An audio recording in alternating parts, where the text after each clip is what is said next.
প্রতি বসত বাড়িতে যদি আমরা 10টা করে বস্তা আদা চাষ করাতে পারি কৃষককে, তাহলে আমাদের সেখানে আপনার 35,50,00,000 মতো বস্তা আদা চাষ করা সম্ভব। এবং সেখানে যদি আমরা 1 কেজি করে বীজ উৎপাদন করে পার বস্তায় 3,55,000 মেট্রিক টনের মধ্যে আমরা 1 কেজি করে ধরলেও কিন্তু চলে আসবে। এখন বস্তায় আমরা কেন করব? এখানে হচ্ছে কম খরচ, উৎপাদন খরচ অনেক কম। তা আমাদের এই বস্তায় আদা চাষ পদ্ধতি, এটা কিন্তু আবার সেই আদা যে একটা পরিবারের যে আদার চাহিদা, সেটা কিন্তু সে পরিবারেই তার বাসার পাশে থেকেই মেটানো সম্ভব। মান্ধাতা যুগের যে প্রসেসটা ছিল ওগুলো প্রসেস ভুলে গিয়ে এখন নিউ টেকনোলজি যদি আমরা ইউটিলাইজ করতে পারি, আমার মনে হয় সব জায়গাতে, বিশেষ করে কৃষিক্ষেত্রে যে কোনো ফসলে এই ডেভেলপ খুব দ্রুত করা সম্ভব। সৌজন্যে বেঙ্গল মিশ্র সার। সবাইকে স্বাগত জানাচ্ছি কৃষি ও কৃষককে নিয়ে টেন নিউজের আয়োজন কৃষি ও প্রযুক্তি অনুষ্ঠানে। আদা বাংলাদেশের খুব পরিচিত একটি মশলা ফসল। আবহমান কালে এটি কৃষকরা চাষ করে আসছিল, কিন্তু খরচ বেড়ে যাওয়া এবং উৎপাদন কম হওয়া এসব কারণে আদা চাষ প্রায় ভুলে যেতে বসেছিল কৃষক। সম্প্রতি মশলা গবেষণা কেন্দ্র বস্তা পদ্ধতিতে আদা চাষের সঙ্গে পরিচিত করছে কৃষককে, আর সে কারণে কৃষক এখন আগ্রহ পাচ্ছে এই পদ্ধতিতে আদা চাষের। আর আমরা এসেছি বগুড়ার গাবতলী উপজেলার পাঁচপাইকা গ্রামে। এখানকার কৃষক কবির আহমেদ রনি, যিনি মূলত একজন শিক্ষক, কিন্তু এই বস্তা পদ্ধতির আদা চাষে বেশ সফলতা দেখিয়েছেন তিনি। আজকের পর্বে আমরা এই বস্তা পদ্ধতিতে আদা চাষ, খরচ এবং কিভাবে একজন কৃষক লাভবান হবেন তার আদ্যপান্ত তুলে ধরব। পুরোটা সময় জুড়ে আপনাদের সঙ্গে আছি আমি ফেরদৌস রহমান।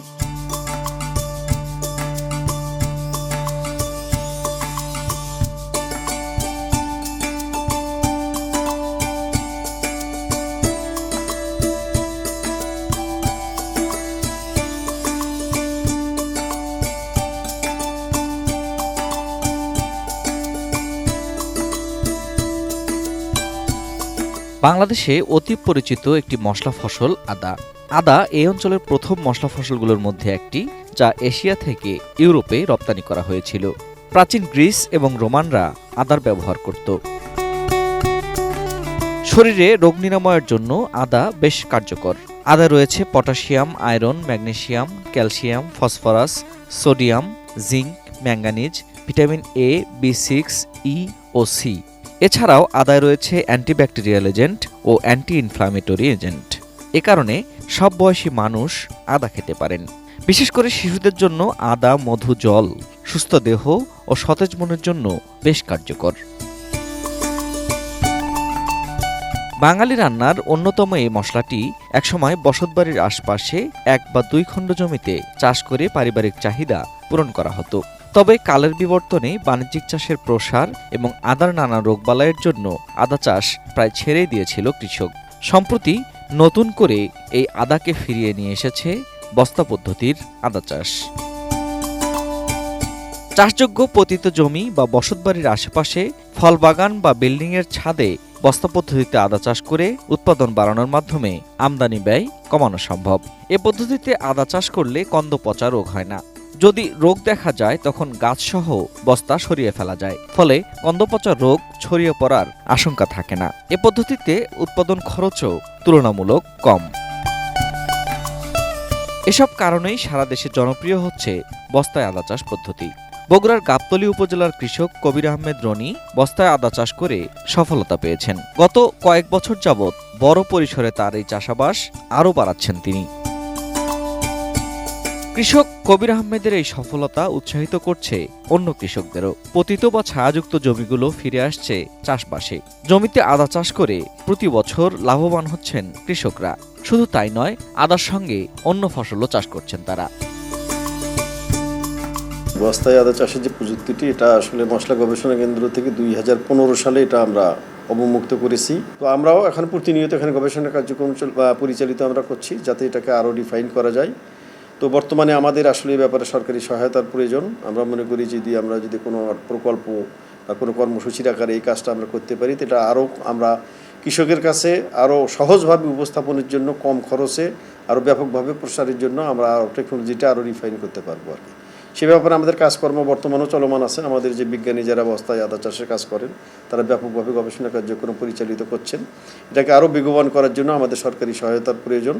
সরকারি সহায়তা পেলে এটা আমরা ব্যাপকভাবে আরও সারা বাংলাদেশে বিভিন্ন জায়গায় এবং বিভিন্ন প্রতিষ্ঠানের মাধ্যমে এটা সম্প্রসারণের মাধ্যমে বাংলাদেশে আদা চাষের যে আমাদের যে আদার যে সংকট এটা আমরা পূরণ করতে সক্ষম হবে বলে আমি মনে করি। দর্শক, আমরা বস্তা পদ্ধতির আদা চাষ নিয়ে কথা বলছি এবং এই চাষ করে সফলতা পেয়েছেন কৃষক কবির আহমেদ রনি। তিনি আমাদের সঙ্গে আছেন, তার কাছে আমরা শুনি কিভাবে বস্তা পদ্ধতিতে আদা চাষ করতে হয়। রনি ভাই, কেমন আছেন? জি আলহামদুলিল্লাহ। রনি ভাই, আমরা তো আসলাম আপনার কাছে, আপনি মূলত একজন শিক্ষক, মানে যতটুকু শুনলাম গ্রামবাসীর কাছে যে আপনার শিক্ষকতা পেশাটাই বেশি পরিচিত, পাশাপাশি কৃষি কাজ করেন। আচ্ছা, কৃষিতে আপনার কি কাজ করা হয়? কৃষিতে বেসিক্যালি এটা আমাদের এখানে আদা চাষ করা আছে, আমার কিছু গাছপালা আছে, কিছু লিচু বাগান আছে, আবার পাশাপাশি মাছ চাষ আছে, সামনে একটা খামার আছে। হ্যাঁ, এইগুলো নিয়ে চলছে আর কি। আর নর্মালি ধান যেগুলো গ্রামে যেভাবে হয় ওগুলো কিছু জমিতে চাষ করা আছে। মানে শিক্ষকতাটা হচ্ছে পেশা, মূল পেশা আমার শিক্ষকতা, আর নেশা হচ্ছে কৃষি। এগুলো নেশা। জি, আদা তো একটা লং টাইমের ফসল। জি জি almost। এখানে আপনি যে আদাটা লাগাইলেন, এর আগেও মনে হয় আদা চাষ আপনি করেছেন। আমি গতবার আদা চাষ করেছিলাম, এবার সেকেন্ড টাইম আমার এটা। Second time. জি। এটা জাতটা কি এবং সেটা নিয়ে একটু কথা বলি। এখন এখানে যেটা দেখা যাচ্ছে এটা বাড়ি 2, এই জাতটা এখানে বাড়ি 2টা লাগানো আছে এখানে। হ্যাঁ, অন্য আমার একটা জায়গা আছে সেখানে আমার বাড়ি 1 লাগানো আছে। আপনার কাছে কৃষক হিসেবে মনে হয় কোনটা বেশি ভালো? হ্যাঁ, এটা আমার কাছে মনে হচ্ছে একটু সতেজ বেশি, কিন্তু শুরুতে এখানে আমি অনেক স্ট্রাগল করেছি। প্রচুর রোদ ছিল এই জায়গাটা, একটা ছাউনি দেয়া আছে, তখন এটার একটু ওটা হচ্ছে এটার গতিটা একটু কম ছিল। পরবর্তীতে আমি দেখলাম ওটার গ্রোথটা অনেক বেশি ছিল। এরপরে ধীরে ধীরে একটু বৃষ্টি এবার বেশি হওয়ার কারণে ওখানে একটু ছত্রাক বা অন্য কিছু রোগ বালাইটা একটু বেশি হয়েছিল। হ্যাঁ, তো যার কারণে ওখানে একটু গাছটা কিছুটা লাল আছে আর কি এর তুলনায়। আচ্ছা, আমি এবার বস্তা পদ্ধতিতে ফিরে আসি। ধরেন আদা তো আমরা আবহমান দেখেছি যে জমিতে কাপ করে আদা লাগানো হয়। জি জি জি। তো সেখান থেকে বস্তা, এই যে ট্রান্সফরমেশনটা তো আপনি নিজের চোখে দেখলেন। জি জি। এবং কোনটা বেশি সুবিধার মনে হচ্ছে আপনার কাছে? মাটিতে আদাটা আসলে এটা বেশ কষ্টের কাজ, কারণ এখানে ছত্রাকনাশক একটা রোগ আছে এটা, যেটা খুব দ্রুত ছড়ায় যায় মাটিতে, মানে রাইজম পচে যায়, যেটা খুব দ্রুত ছড়ায় যায়। এটা রক্ষা করাটা অনেক কঠিন। আবার নিড়ানি দেওয়া থেকে শুরু করে আদার্স বৃষ্টি একটু কম বেশি হয়ে গেলে অনেক এলোমেলো হয়ে যায় এটা। তো সেই হিসেবে বস্তায় আদা চাষ আমার মনে হয় যে ওটার চেয়ে তো অনেক নিরাপদ। মোটামুটি ধরেন যে একটা বস্তাতে 45 থেকে 50 টাকার মতো খরচ এখানে, 45 থেকে 50 টাকা খরচ হচ্ছে।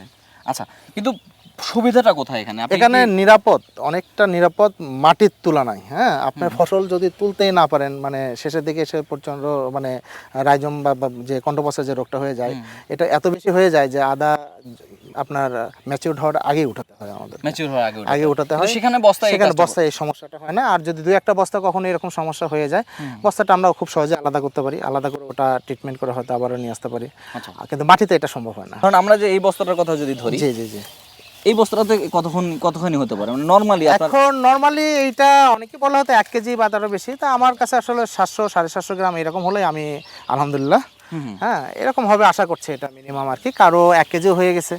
1 কেজি আমারও গতবার কোনোটা হয়তো 1 কেজি বেশি ছিল, আবার কোনোটা 400 গ্রামও ছিল, এমনও ছিল।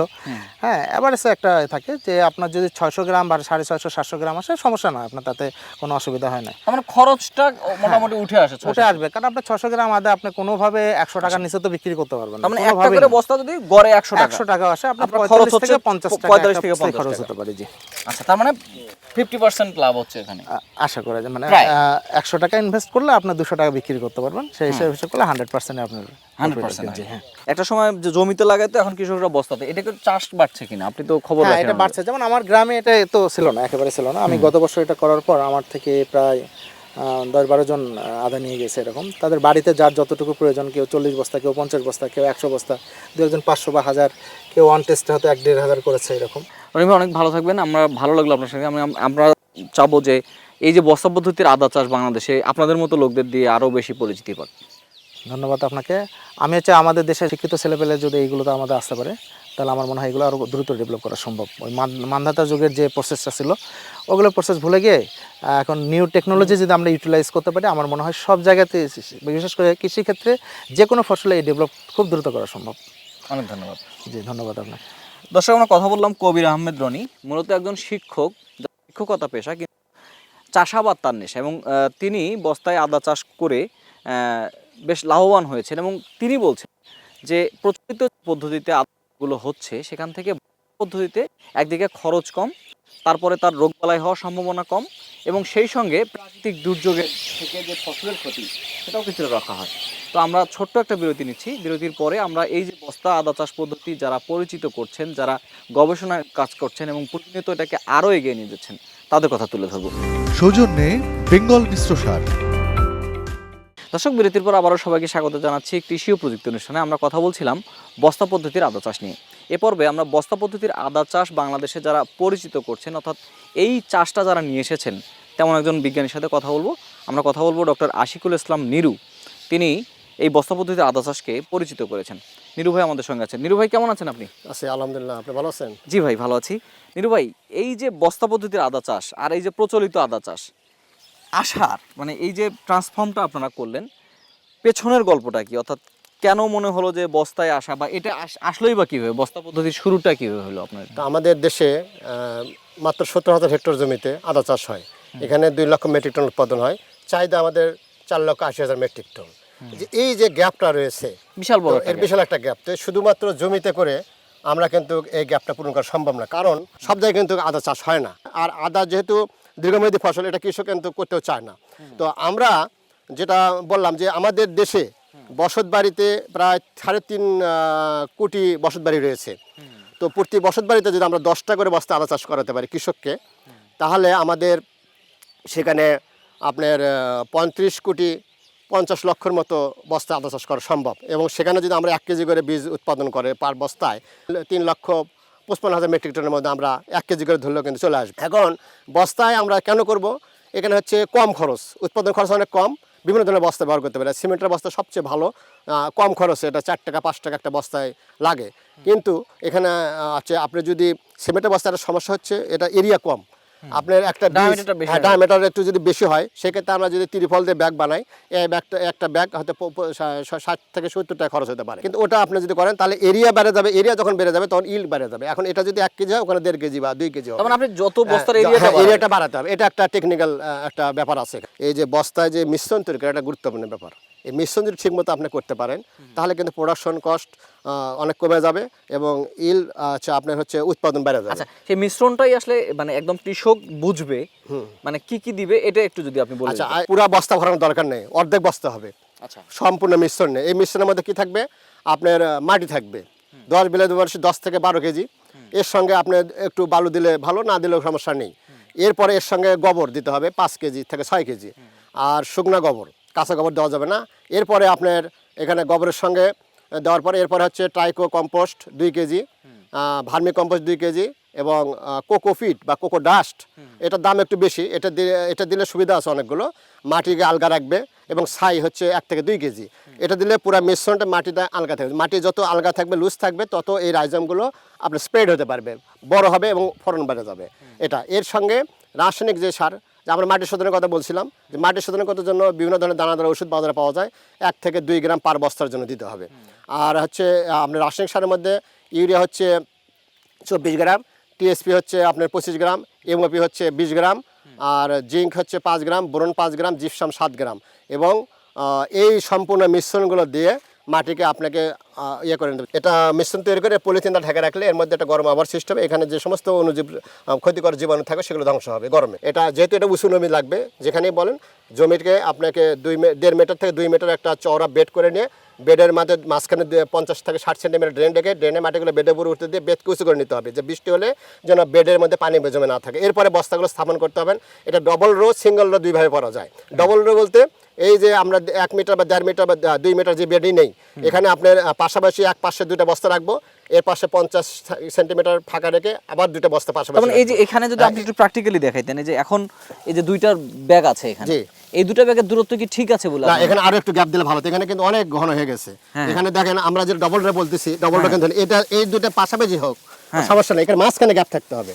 এই মাঝখানে গ্যাপ থেকে এই দূরত্বটা একটু কম থাকলেও সমস্যা নেই, এই দূরত্ব মাঝের এই সারিটা না থাকলে ভালো। হ্যাঁ, এই না থাকলে ভালো, তো ওখানে আবার 2টা থাকতো, তাহলে এটা লাইন বাহে যত গাছের ডাল মানে রোদ পাবে বেশি এবং আলো বাতাস পাবে, তখন এটার কিন্তু গ্রোথ ভালো হবে।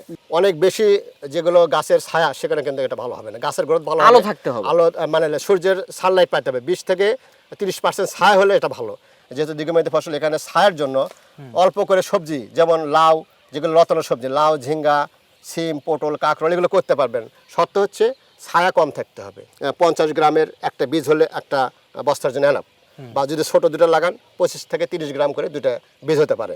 লাগানোর সময় হচ্ছে এপ্রিল মাসের প্রথম সপ্তাহ থেকে ওই মাস পুরোটা মে মাস পর্যন্ত লাগানো যাবে। যত দেরিতে লাগাবেন তত ফলন করবে। আর বীজ যখন লাগাবেন অবশ্যই শোধন করতে হবে। সহজ পদ্ধতি হচ্ছে বীজ ভাঙানোর পরে এই বীজটাকে আপনার একটা 2 গ্রাম অটোস্টিন বা প্রোভেক্স একটা 1 লিটার পানি 1 কেজি বীজ এর মধ্যে একটা প্লাস্টিকের পাত্রের মধ্যে 1 ঘন্টা 40 থেকে 1 ঘন্টা আপনি ভিজে রাখতে হবে। তারপর এটা বের করে নিয়ে পানি থেকে মিশ্রণ থেকে বের করে নিয়ে ছায়া শুকিয়ে আপনাকে লাগাতে হবে। ডক্টর আশিফুল ভাই, আপনার এই যে বস্তা পদ্ধতি চাষের সাথে মনে হয় আরো একজন জড়িত ছিল, আমাদের ডক্টর মাহমুদুল হাসান ভাই। মাহমুদুল হাসান ভাইও ছিল। তো আপনি তো চাষ পদ্ধতিটা বলেন, একটু তার কাছে আমরা শুনি যে আসলে এই যে লাভ লস, মানে প্রতিটা জিনিসের লাভ লস নিয়েই তো কথা হয়, আমরা একটু তার কাছে একটু শুনে আসি।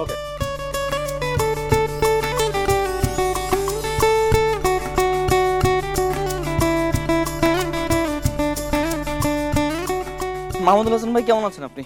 আছে আলহামদুলিল্লাহ। হয় বস্তা আদা কিভাবে আসলে আমাদের পারিবারিক চাহিদা পূরণ করতে পারে এবং টোটাল উৎপাদনের উপর প্রভাব ফেলতে পারে, একটা কথা আপনি বলছিলেন। হ্যাঁ, ধন্যবাদ আপনাকে। আসলে আমরা যদি আবহমান গ্রামের দিকে যদি আমরা ফিরে যাই, যেখানে আমাদের রুট, সেখানে আমরা কি দেখতে পাই যে 15 থেকে 10-15 বছর আগে প্রত্যেকটা সচ্ছল পরিবারের জন্য দেখা যায় যে তার বাড়ির পাশে একটু ছায়াযুক্ত স্থানে সে কিছু আদা, কিছু হলুদ কিংবা তার প্রয়োজনীয় যে মশলা, তার বাড়ির সামনের কিছু অংশে দেখা যেত যে পেঁয়াজ, মরিচ কিংবা রসুন, ধনিয়া, মেথি, তার প্রয়োজনীয় বাড়ির বাসার প্রয়োজনের জন্য, সংসারের যতটুকু প্রয়োজন, এইটা কিন্তু সে প্রত্যেকটা সচ্ছল পরিবারে কিন্তু থাকতো। কিন্তু এখন আপনি দেখেন সেটা কিন্তু হারায় গেছে। তা আমাদের এই বস্তায় আদা চাষ পদ্ধতি, এটা কিন্তু আবার সেই আদা যে একটা পরিবারে যে আদার চাহিদা, সেটা কিন্তু সে পরিবারেই তার বাসার পাশে থেকেই মেটানো সম্ভব। এখন আমরা তো ওই যে শহুরে কালচারে ঢুকে যাচ্ছি, ছাদ বাগান খুব জনপ্রিয় হচ্ছে।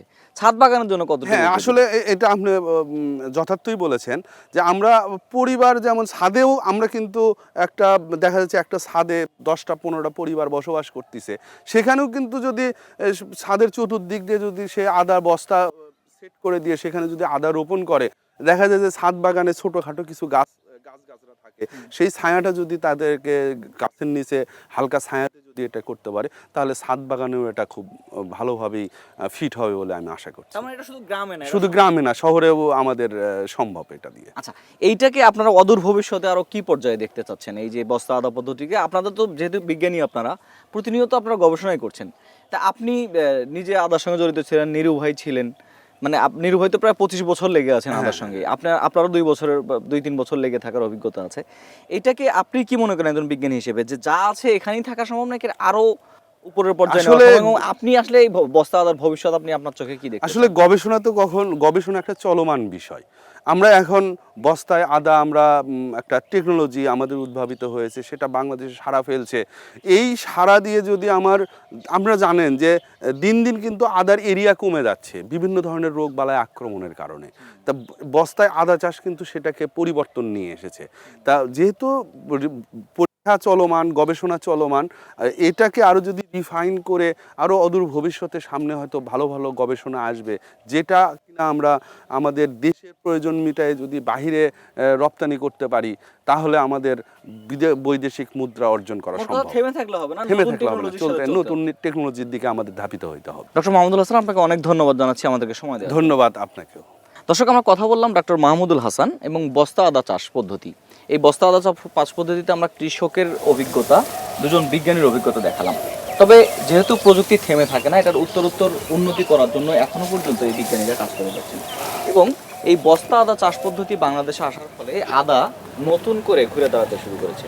শুধুমাত্র জমিতে নয়, এটি আসলে কৃষকের বাড়ির আশেপাশে পারিবারিক চাহিদা পূরণের জন্য খুবই কার্যকরী একটা পদ্ধতি বস্তা আদা চাষ। আর শহরের যে ছাদ কৃষি আছে, সেখানেও সম্ভাবনা আছে বস্তা আদা চাষ করে নিজের পারিবারিক চাহিদা পূরণের। এই যে বিজ্ঞানী, কৃষক এবং বস্তা আদা চাষ পদ্ধতি আরও উন্নতি লাভ করুক, এই বিজ্ঞানী কৃষক সবাইকে শুভকামনা জানিয়ে আজকের কৃষি ও প্রযুক্তি অনুষ্ঠান এখানে শেষ করছি। সবাই ভালো থাকুন, সুস্থ থাকুন, আর এটি নিউজের সঙ্গেই থাকুন। দেখা হবে আগামী পর্বে অন্য কোনো কৃষির গল্প নিয়ে, অন্য কোনো জায়গা থেকে।